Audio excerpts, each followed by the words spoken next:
Hi guys, welcome to our video lecture series of Laplace transforms. So today we will continue our previous lesson, that was the transform of derivatives. So in the previous lesson we take the Laplace transform of first derivative. So in this lesson we will take the Laplace transform of second derivative, that is f double prime of t. So the Laplace transform of any function is integral 0 to infinity the function times 0 raised to the power negative st dt. So now we will apply the integral by part rule. So let us take the first function as e raised to the power negative st.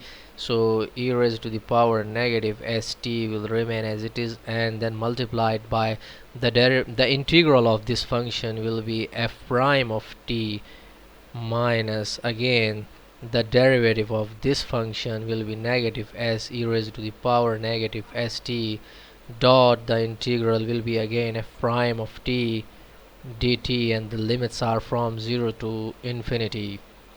The limit is from 0 to infinity. So now we will arrange these and simplify further. So we will get f prime of t minus minus plus s multiplied by 0 to infinity e raised to the power negative st f prime of t dt, and the limits are from 0 to infinity. So in the previous lesson we learned that the Laplace transform of this function, that is the first derivative, is equals to, let's say, the Laplace transform of f prime of t was equals to s function of s minus function of 0. So we can replace Laplace of f prime t with this.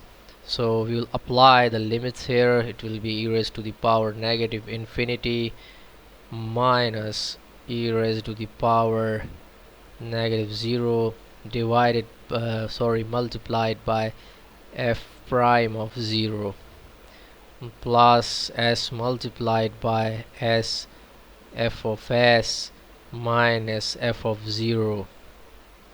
So now we will arrange these and simplify these further.